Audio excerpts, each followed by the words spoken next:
ಎಲ್ಲರಿಗೂ ನಮಸ್ಕಾರ ಸ್ನೇಹಿತರೆ. ಇವತ್ತಿನ ವಿಶೇಷವಾದಂತಹ ಸ್ವಾತಂತ್ರ್ಯ ದಿನಾಚರಣೆಯ ಶುಭಾಶಯಗಳನ್ನು ಹೇಳುತ್ತಾ ನಮ್ಮ ಈ ವಿಡಿಯೋವನ್ನು ಶುರು ಮಾಡೋಣ. ನಮ್ಮ ದೇಶದ ಪ್ರಧಾನಮಂತ್ರಿ ನರೇಂದ್ರ ಮೋದಿಜಿ ಅವರು ಸತತ 11ನೇ ಬಾರಿ ಧ್ವಜಾರೋಹಣೆಯನ್ನು ಮಾಡಿದ್ದಾರೆ.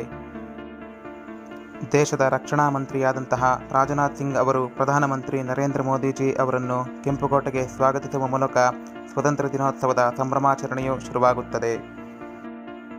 ಅದಾದ ನಂತರ ಪ್ರಧಾನಮಂತ್ರಿ ನರೇಂದ್ರ ಮೋದಿಜಿ ಅವರು ಸತತ 11ನೇ ಬಾರಿ ಧ್ವಜಾರೋಹಣೆಯನ್ನು ಮಾಡಿ ರಾಷ್ಟ್ರಗೀತೆಯನ್ನು ಹಾಡುತ್ತಾರೆ.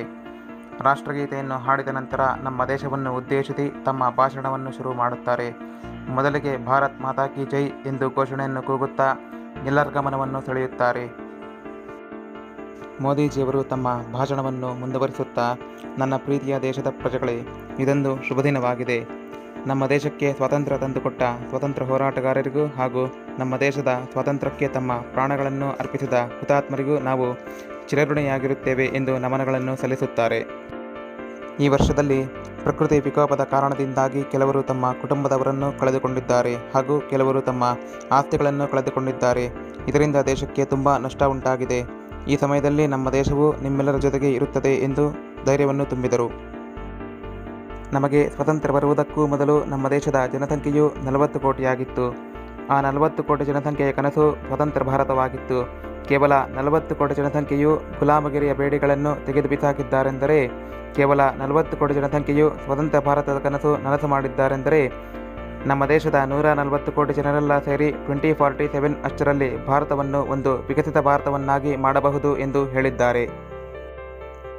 ಈ 2047ನ ವಿಕಸಿತ ಭಾರತವು ಕೇವಲ ಭಾಷಣದ ಪದವಲ್ಲ, ಇದಕ್ಕಾಗಿ ನಾವು ಎಷ್ಟೋ ಕಷ್ಟಪಡುತ್ತಿದ್ದೇವೆ ಎಂದು ಮೋದಿಜಿಯವರು ತಮ್ಮ ಭಾಷಣದಲ್ಲಿ ಹೇಳಿದರು. ನಮ್ಮ ದೇಶದ ಜನಗಳಿಂದ ನಮಗೆ ವಿಧವಾದಂತಹ ಸಲಹೆಗಳು ಬರುತ್ತಿವೆ. ಕೆಲವರು ನಮ್ಮ ದೇಶವನ್ನು ಪ್ರಪಂಚದ ಪೈಕಿ ಒಂದು ಸ್ಕಿಲ್ ಕ್ಯಾಪಿಟಲ್ ಅನ್ನಾಗಿ ಮಾಡಬೇಕೆಂದು ಸಲಹೆ ನೀಡಿದ್ದಾರೆ. ನಮ್ಮ 2047 ವಿಕಸಿತ ಭಾರತಕ್ಕಾಗಿ ನಮ್ಮ ದೇಶವನ್ನು ಗ್ಲೋಬಲ್ ಮ್ಯಾನುಫ್ಯಾಕ್ಚರಿಂಗ್ ಹಬ್ ಅನ್ನಾಗಿ ಮಾಡಬೇಕೆಂದು ಸಲಹೆ ಕೊಟ್ಟಿದ್ದಾರೆ. ಇನ್ನು ಕೆಲವರು ನಮ್ಮ ಭಾರತದ ಸ್ಪೇಸ್ ಸ್ಟೇಷನ್ ಆದಷ್ಟು ಬೇಗ ಮಾಡಬೇಕಾಗಿದೆ ಎಂದು ಸಲಹೆ ಕೊಟ್ಟಿದ್ದಾರೆ. ಹೀಗೆ ನಾವು ಅನೇಕರ ಸಲಹೆಗಳನ್ನು ಪರಿಗಣಿಸಿದ್ದೇವೆ ಎಂದು ಮೋದಿಜಿಯವರು ತಮ್ಮ ಭಾಷಣದಲ್ಲಿ ಹೇಳಿದ್ದಾರೆ. ಹೀಗೆ ಮೋದಿಜಿಯವರು ಹಳ್ಳಿಗಳಿಗೆ ವಿದ್ಯುತ್ ಸಂಪರ್ಕ, ಸ್ವಚ್ಛ ಭಾರತ್ ಅಭಿಯಾನ ಹಾಗೂ ಇನ್ನಿತರ ವಿಷಯಗಳನ್ನು ತಮ್ಮ ಭಾಷಣದಲ್ಲಿ ಹಂಚಿಕೊಂಡಿದ್ದಾರೆ. ಈ ವಿಡಿಯೋ ನಿಮಗೆ ಇಷ್ಟವಾಗಿದ್ದರೆ ಲೈಕ್ ಮಾಡಿ, ಕಾಮೆಂಟ್ ಮಾಡಿ, ಶೇರ್ ಮಾಡಿ ಹಾಗೂ ನಮ್ಮ ಚಾನಲನ್ನು ಸಬ್ಸ್ಕ್ರೈಬ್ ಮಾಡಿಕೊಳ್ಳಿ. ಧನ್ಯವಾದಗಳು. ಶುಭ ದಿನ.